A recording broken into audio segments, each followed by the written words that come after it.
My wife is cheating on me, and I honestly don't care at all. I'm Jacob, 29, and I've been married to my wife Emily, also 29, for 5 years now. Altogether, we've been together for about 7 years. We first got together during my senior year of college. We ran in the same circle of friends, although I'd known her for a couple of years by then. She was actually the sister of one of the girls at our college. At the time, I was just supposed to be her rebound.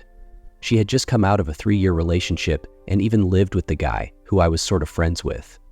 Things had been rocky between them for a while, and moving in together didn't help. Things only got worse until he finally kicked her out of their apartment.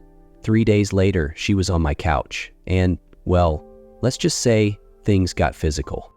Emily had barely been single for more than a few months since high school. Every guy she dated seemed to have some issues, especially around intimacy, and with my reputation, she figured I'd be a good pick to have some fun with while she enjoyed her newfound freedom. She wasn't really looking for a serious relationship and just wanted something casual, maybe a friends with benefits kind of thing. I wasn't complaining. The sex was incredible, but the truth is, I had always had a bit of a thing for her. I never acted on it before because she was with someone else, but from that first night on, I was hooked. Luckily for me, Emily wasn't the best at sticking to her own boundaries. It took her a while, about a month, to actually kiss me, but anytime I asked her out on a date, she always said yes. Pretty soon, we were spending every night we could together. After about 6 weeks, she asked me to be exclusive with her, and I didn't hesitate to agree. After college, I landed my dream job as a social media manager, and Emily had been working as a secretary since she was 19. Around that time, she had just secured a job at a high school. Those first couple of years, while we were dating and later engaged, were a blast. We connected on every level. Things moved pretty fast between us, to be honest. We dated for a year, got engaged for another year, and then got married. The first year of marriage was solid. We took a small vacation, bought a house, and started talking about kids. We both agreed to wait until we were closer to 30 before starting a family. Then COVID hit, and things began to shift. I started working from home, while Emily's job as a secretary kept her going to the school building every day. It was during this time that we started to drift apart a little. For me, the whole situation was pretty easy. I was still working from the comfort of our home office in the basement. Keeping the house clean was a breeze since it was just the two of us and she wasn't home much during the day. With all that extra time on my hands, I got really into GTA Online. It became my new hobby, and I started playing a lot. By the time Emily got home, I was usually deep into my game. I tried to get her interested, but video games just weren't her thing. Since then, I've expanded into other games, so I spend quite a bit of time online every day. It was also around this time that some communication issues between us became more obvious. These problems have only worsened over the last 4 years since I started working from home. For example, for almost 3 years now, Emily has been telling me I don't communicate enough with her. But that's just not true. I tell her everything that happens to me, but to be honest, there's not much to say. I work from home, and my main hobby is here at home too, so I don't really get why it's such a big deal. I think she's finally starting to get that because she hasn't brought it up in a while. That's just one of the things we've been dealing with over the last few years. She's also always telling me I don't care about her or support her, which is completely unfair. Obviously I care. I married her, didn't I? If I didn't care, I wouldn't have done that. I make way more money than she does now, but I rarely spend it on myself. I actually encourage her to buy the things she wants. She buys a ton of stuff every month. Honestly, we could survive just on my salary, but she chooses to keep working. I do almost all the housework too, so I have no idea what she expects from me. Whenever we try to talk about our issues, it feels like I'm expected to just sit there and listen. She never wants to address the things that bother me. Instead, she accuses me of being defensive or hijacking the conversation. She claims I only bring up my problems after she starts the conversation, and then it's like I open the floodgates. But it's not like that at all. It's the same old issues I've always had with her. The real problem is that she never says what she actually wants. I've told her over and over that I'm not going to pick up on vague hints. Most of the time, I have no clue what she's trying to say. She keeps asking me to be vulnerable. But what does that even mean? I'm not just going to sit there and start crying for no reason. The clearest sign to me that Emily doesn't care about me anymore is the complete lack of physical intimacy. Our sex life started to fade right when COVID hit. The frequency kept dropping, and it's only gotten worse over the past 4 years. I was always the one trying to initiate things, but after being rejected over and over, I just gave up. Nowadays, I don't even bother going to bed with her. Instead, I crash on the couch down here in my office most nights. Despite our issues, we've both had some big changes in the past few years. 3 years ago, I switched jobs. I'm still a social media manager, but I moved from the small company I was working for to a much larger one. There were plenty of reasons for the change. More money, better benefits, and the bonus of working 100% from home. My old job had plans for a hybrid model once COVID restrictions eased up. Around the same time, Emily also changed jobs and started working as a secretary at another big company. About 6 months ago, a new guy named Matt, who's 23, started working at Emily's company. That was also when she got a new iPhone, and like always, I helped her set it up. But this time, I had a gut feeling that she was bad-mouthing me to her mom and sister. It just felt like their attitude toward me had turned sour. So, I did something I'm not proud of.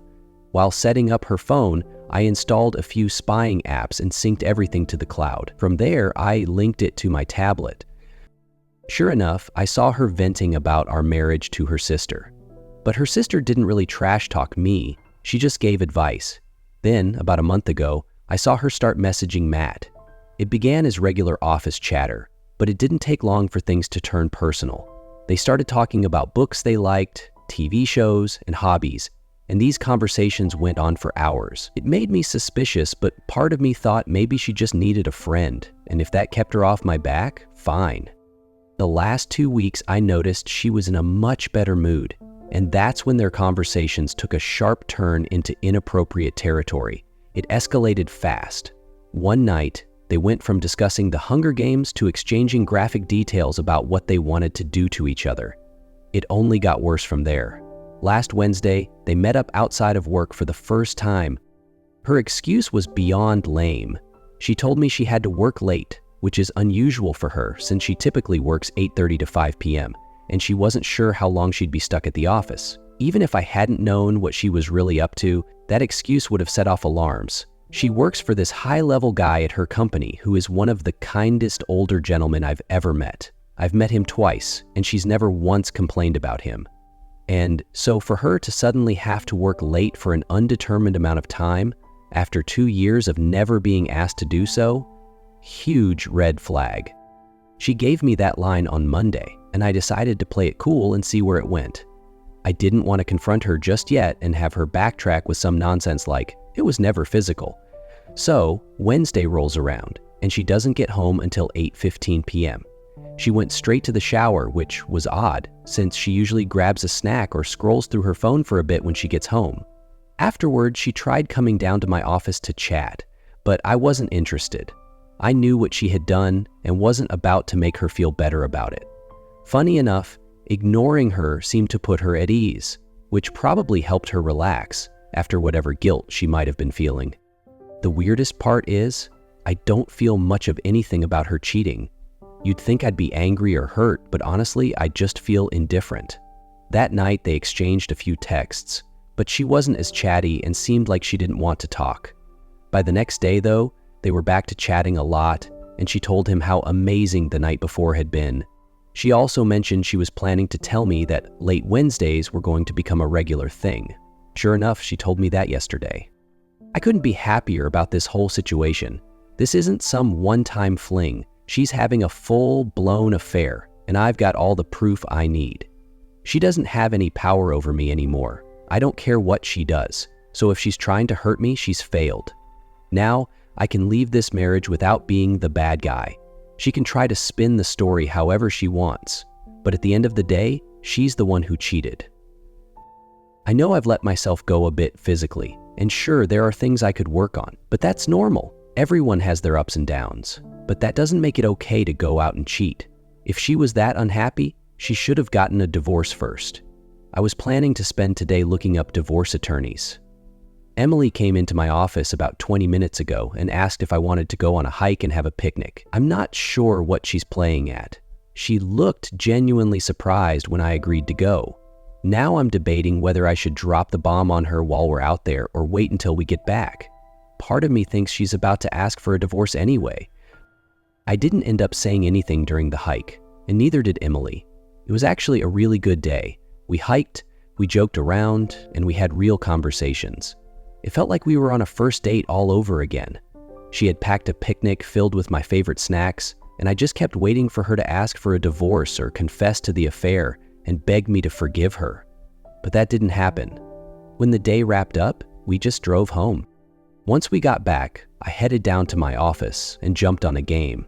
She went to take a shower. I was in the middle of playing when she came in and said, "I'm ordering takeout from the Japanese place. I'm going to watch Abigail. I'd like it if you watched with me, but you don't have to if you're busy. Either way, what do you want to eat?" I told her. She left the room, and I went back to my game. I planned on just gaming through the night since I had already spent a lot of time with her during the day. But then I started feeling a little guilty about not watching the movie with her. So when she came back with the food, I left the game and joined her.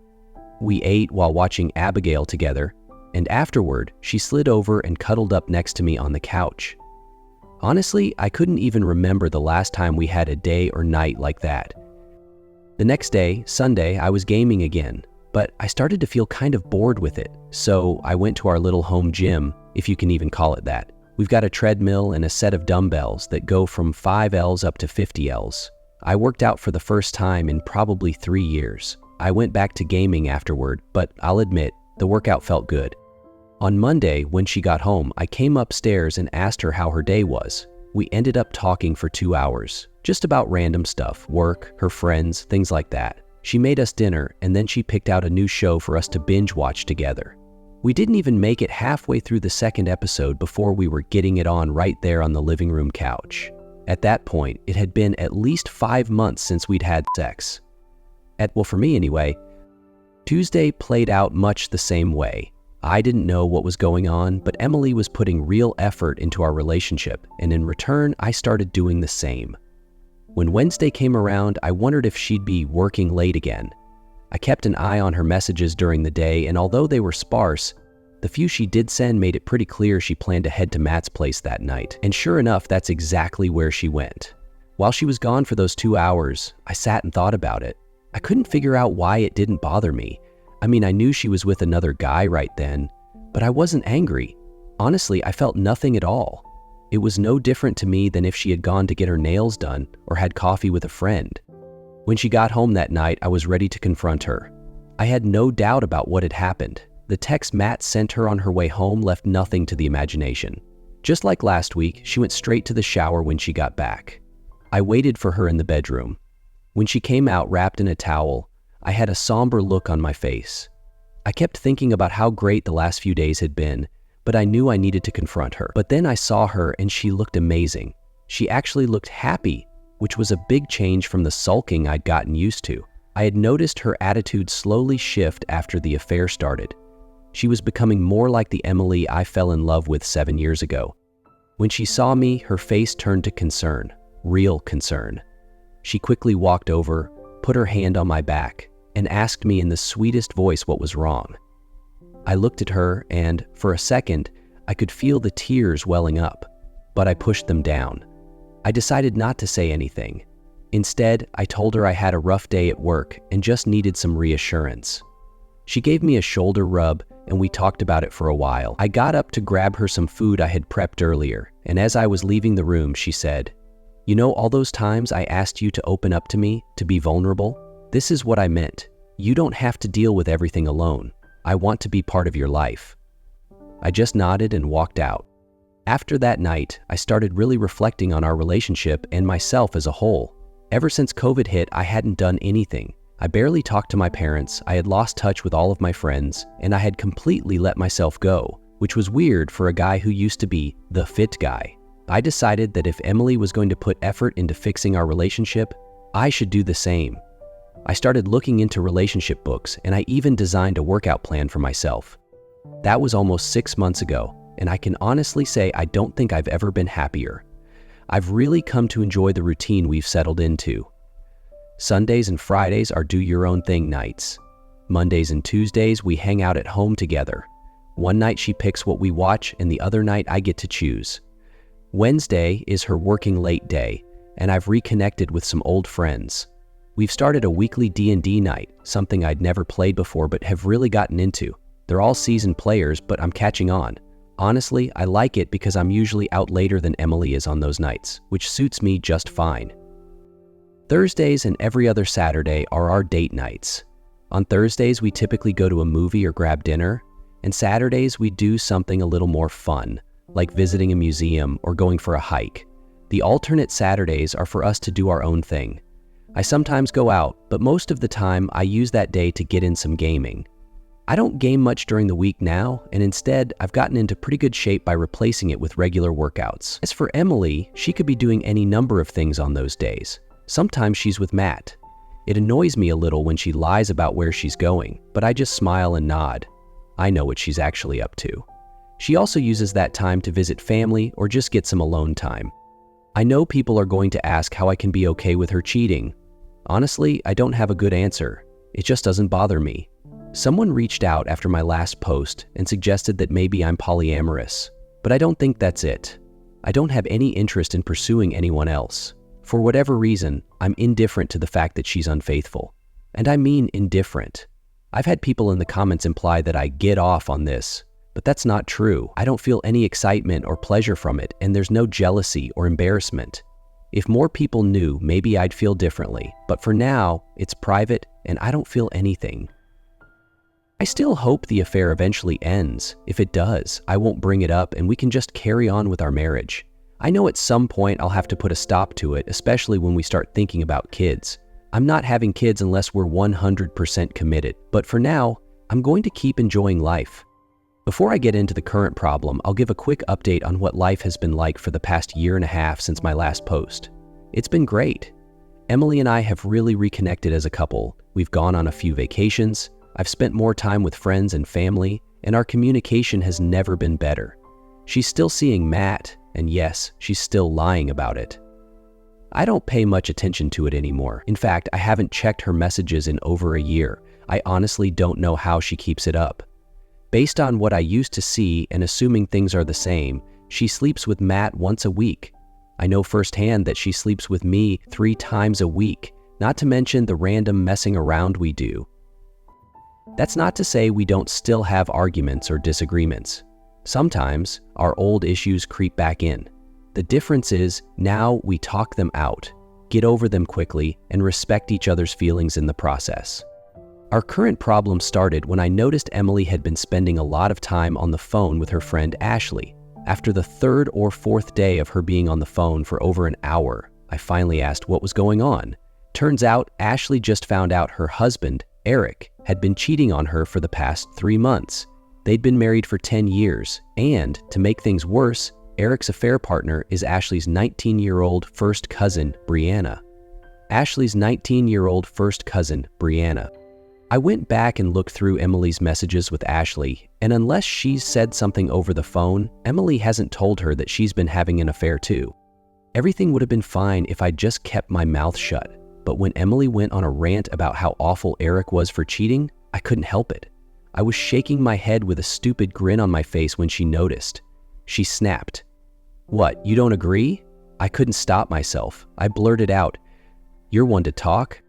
Her whole demeanor shifted, and she started pressing me about what I meant.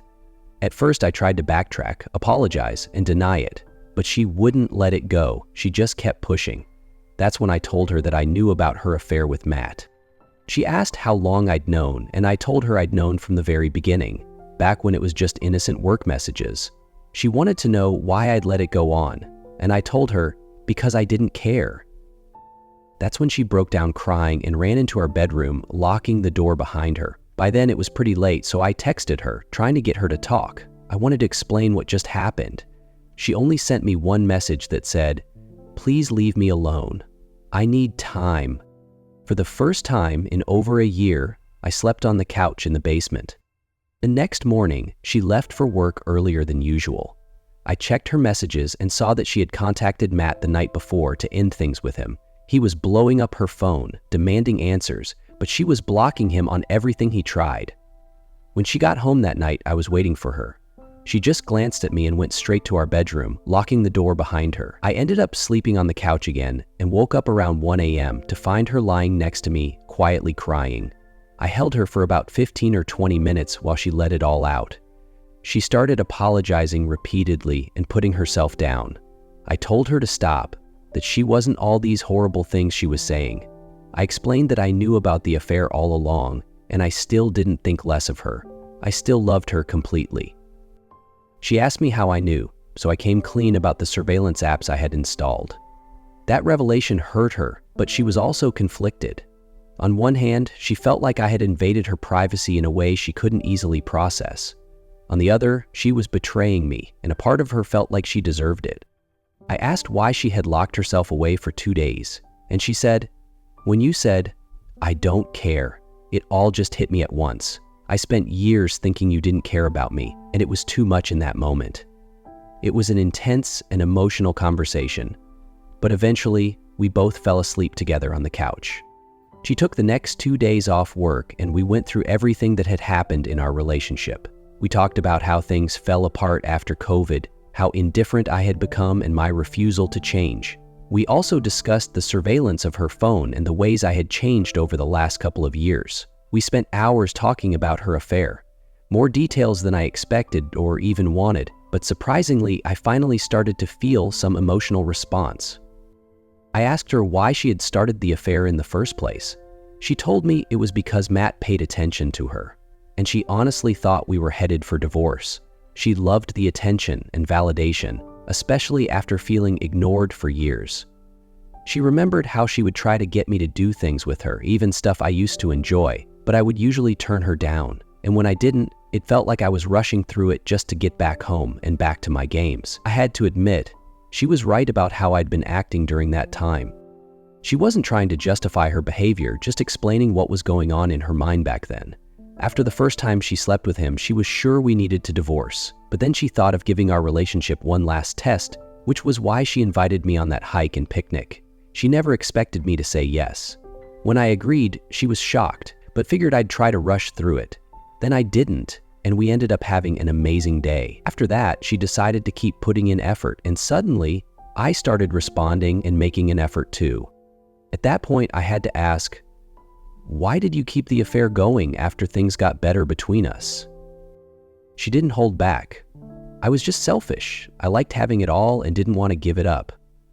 Honestly, I feel bad for stringing Matt along. I'm pretty sure he's in love with me. I pressed further, and how did you feel about him?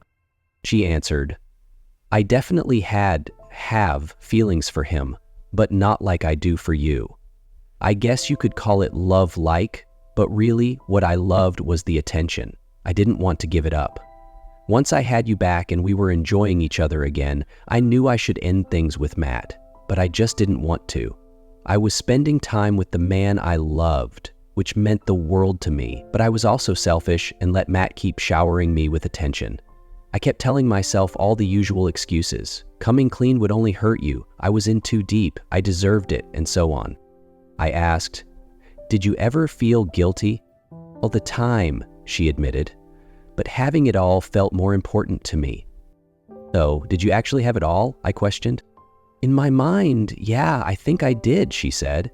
I had you and we were enjoying each other more than we had since we first started dating. I had my space and free time, and I also had this guy who was giving me all the attention I craved. You and Matt were so different. I liked sleeping with both of you. We were back to our wild, kinky, crazy stuff that you know I love, and Matt was the opposite. Simple, attentive, kind of sensually vanilla. Not that we don't do passion, but it was just different. By the end of that conversation, I was drained. We had several more talks throughout the weekend. By Sunday afternoon, Matt was still trying to get in touch with Emily. I told her she should call him and give him some kind of closure. She agreed. When she called him, she put the phone on speaker, and I stayed silent, just listening. She explained to Matt that I had found out about the affair, but she didn't mention that I had known the whole time. She told him that she was fully committing to our marriage and that we were going to work through our issues. She admitted to me that once things improved between us, she stopped talking to him about our marriage. He begged her to reconsider, saying he loved her. You could tell he truly did. He had completely bought into the idea that they would end up together, thinking she was just waiting for the right time to divorce me. Honestly, I kind of felt sorry for the guy. As she tried to reassure him and convince him to move on, he became a bit confrontational. Eventually, he made a veiled threat about telling me everything. She calmly told him that I already knew it all and that she had come clean. Then she quickly ended the call and blocked him again. The following week, while Emily was at work, there was a knock at the door. It was Matt. I stepped outside to talk to him. I wasn't worried about a physical confrontation. I've got a good 3 inches and 40 pounds on him. He started showing me evidence of the affair, looking a little manic. I told him to stop. I tried to be empathetic, but truthfully, I didn't care much about how upset he was. I told him I'd known about the affair from the beginning and that he didn't need to show me anything. I had figured it out when it started and didn't say anything or stop her because, frankly, I didn't care. He stood there, dumbfounded, then turned and left. When I told Emily what had happened, she spiraled into a bit of a doom loop. That's kind of been the pattern these last few weeks, and honestly, it's starting to wear me out.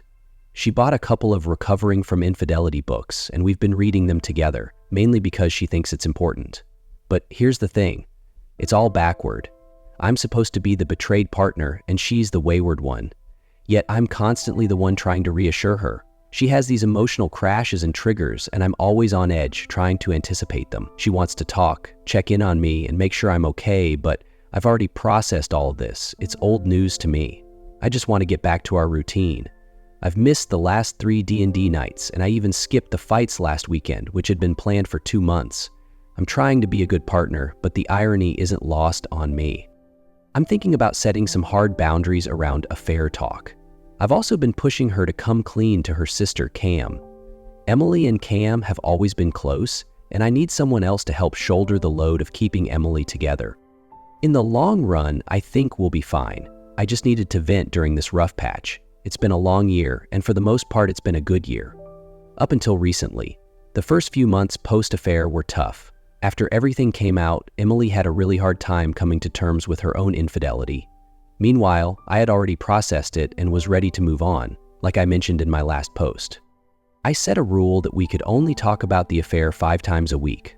Once she hit that limit, she had to wait until Monday for her week to reset. On top of that, I told her I wasn't going to miss any more D&D nights. She agreed, but was worried about what she would do on Wednesdays since I usually don't get home until midnight or 1 a.m. I suggested she tell Cam everything. Surprisingly, she listened to me. Cam was mad and disappointed at first, but after the initial shock wore off, she became someone Emily could lean on. After that, there were still triggers and setbacks, but things became much more manageable. We got back to our normal routine and everything was going smoothly. Emily even joined an in-person yoga class on Wednesdays, which was a nice change since she usually did yoga videos at home. But then, last week, we got served. Matt is suing both of us on the grounds of emotional distress and lost wages. He's claiming that Emily led him on for 2 years, manipulating him into believing they would build a life together. He's also seeking damages for lost wages. According to his complaint, he passed up a job offer from another company that would have paid him more, as well as a promotion at his current job that would have relocated him to another city. He says he stayed in his current situation under the impression that Emily was going to divorce me and start a life with him. Emily was ready to contact Matt and confront him, but I told her that wasn't an option. We needed to get a lawyer immediately. We ended up hiring Reed Bomer out of Milwaukee, who specializes in civil cases. At our consultation, he told us not to worry too much. There's no way a judge won't throw this out. He explained that around 6 states have laws about alienation of affection, which allow a betrayed spouse to sue the affair partner. Wisconsin isn't one of those states, but even in the states where this law exists, these cases are rare and rarely go anywhere. That said, there have been a few significant ones. Reed told us, "What we have here is the opposite of that. This guy has some nerve. To claim that he's the victim when he knowingly pursued a relationship with a married woman, he's not going to get any sympathy from a judge. I'm surprised he even found someone to represent him." He said he'd file a response to the complaint this week and would follow that up with a motion to dismiss the case. The consultation with our lawyer really helped calm me down a bit. Reed made it seem like this would be over before it even really started, which was a huge relief. But I'm still on edge. I don't want this mess getting out. It's one thing for Cam to know, but that's as far as I want it to go. I really just want to find Matt and beat the crap out of him. I won't, but the desire is there. Emily, on the other hand, has been an emotional wreck since we got served. Even after meeting with Reed, she hasn't seemed to calm down. After a year of getting our lives back on track, this is the last thing we need. Hopefully things will play out just like Reed says, and the case will be dismissed soon. But then the Milwaukee County case of Matt Mitchell v. Emily Parker and Jacob Parker continued on. Fuck me. The case wasn't dismissed in the pleadings phase, and I couldn't believe it when Reed told us. I asked how this was even possible. Here's a guy who basically played the role of a male homewrecker, and he's suing me, and it wasn't thrown out? What kind of world is this where he's the victim? Reed explained that the judge might be holding onto the case because it's so unprecedented. Precedents are everything in the legal world, and when something new comes up, it's a big deal for judges and lawyers. Reed said he had been researching since we brought him the case and couldn't find anything like it. If it has been brought to other judges before, they must have thrown it out, but that doesn't set an official precedent. He explained that the case could have been dismissed for any number of reasons, improperly filed paperwork, or some technicality. But this one was solid. This is the kind of case law schools will study when they discuss frivolous lawsuits, he told me. I'm trying hard not to take my frustration out on Emily. I understand why the affair started, and I made peace with it a long time ago, but this lawsuit has me on edge. I don't want to be publicly known for this. If word gets out, I have no idea what I'll do. We've entered the discovery phase of the case now, and I'm kicking myself for not going through Emily's messages with Matt sooner. I probably should have checked them after the affair came to light. Turns out there were countless exchanges of "I love you" between them. It was mostly him saying it, but Emily sent it a few times as well. There were also plenty of conversations where he directly asked her when she was going to leave me, and she always responded with something vague like, soon. She fed him all the classic excuses, saying the timing wasn't right or she needed to save up more money first. All the cliches cheaters use when they have no intention of leaving their spouse. It was like bad dialogue out of an old rom drama. I asked her if she meant any of it, and she said no, not a single word. After we started working on our marriage, I never thought about leaving you. I just told him what he wanted to hear. I pressed further. Really? How could you say all that? She replied, he was just my drug of choice, and I wasn't ready to quit yet. I quickly told her, if they ask you in court, do not repeat that sentence. I believe her. I think she was just addicted to the attention and didn't want to give it up. But this lawsuit has put us in a seriously bad spot. Emily is now on administrative leave while they conduct an investigation. Her boss got subpoenaed for a deposition as he's one of the higher-ups in the company, and Matt is claiming that Emily used her position as his secretary to sabotage his career. It's an absolute disaster. On top of that, I'm being accused of being complicit in her actions, of helping her undermine Matt's career and damage his mental health. He's even using the fact that I knew about the affair the whole time as evidence that I encouraged her to lead him on and waste years of his life. To make matters worse, the fucker recorded both her closure call and our conversation outside my house. Now I'm constantly checking local news websites, paranoid that the media will pick up on this case. The last thing I want is for everyone I know to find out about the affair or the fact that I knew all along. I'm not sure how much longer I can live like this. I'm trying to be strong for Emily because I know she's taking this hard. She rightfully blames herself for the whole situation, but I still love her and hate seeing her in so much pain. I'm holding out hope that we can settle this before it ever reaches the courtroom. Well, it's all over now, and the damage is done.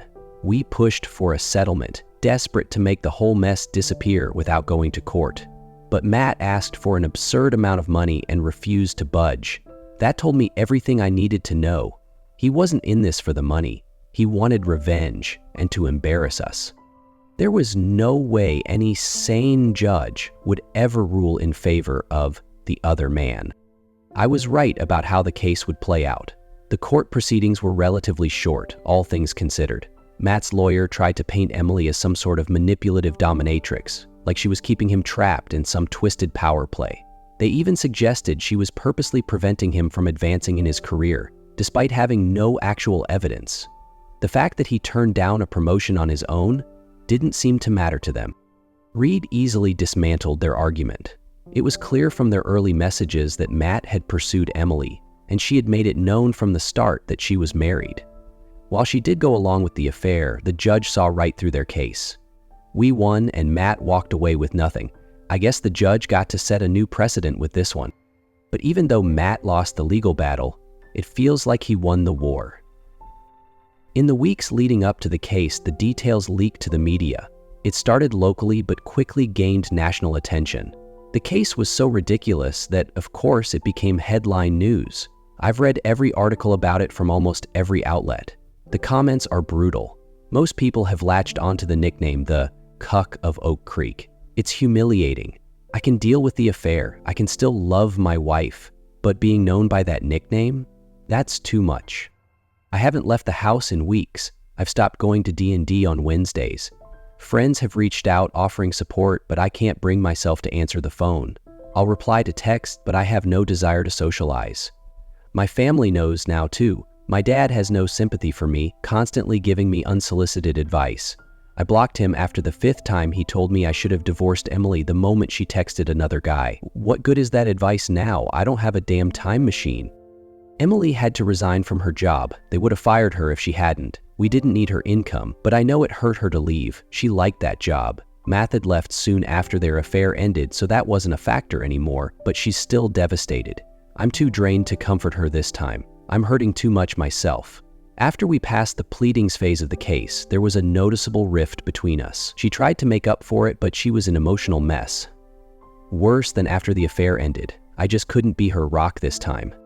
Our intimacy took a nosedive, with both of us struggling under the weight of our internal conflicts. We ended up having some heated arguments. During one fight, she even implied that the affair was my fault. She quickly tried to backtrack, saying it out of anxiety, but the damage was done. It stung. I know I wasn't the best husband back then, but to imply it was my fault, that was crossing a line. We both thought that after the case ended and the media frenzy died down, we'd recover. But that hasn't been the case. If anything, our home is now filled with this cold, awkward tension. I can't forgive her, and I know it stems from my own humiliation. I didn't ask for any of this. She chose to cheat, and if she had just owned up to it and left me instead of trying to have her cake and eat it too, at least I'd still have my dignity. I've accepted a new job in Hartford, Connecticut. I'm moving. My employer will probably be relieved. Ever since my identity got out, our social media pages have been flooded with trolls, making jokes at my expense. I also had Emily served with divorce papers. It turns out our marriage was strong enough to survive infidelity, but not this.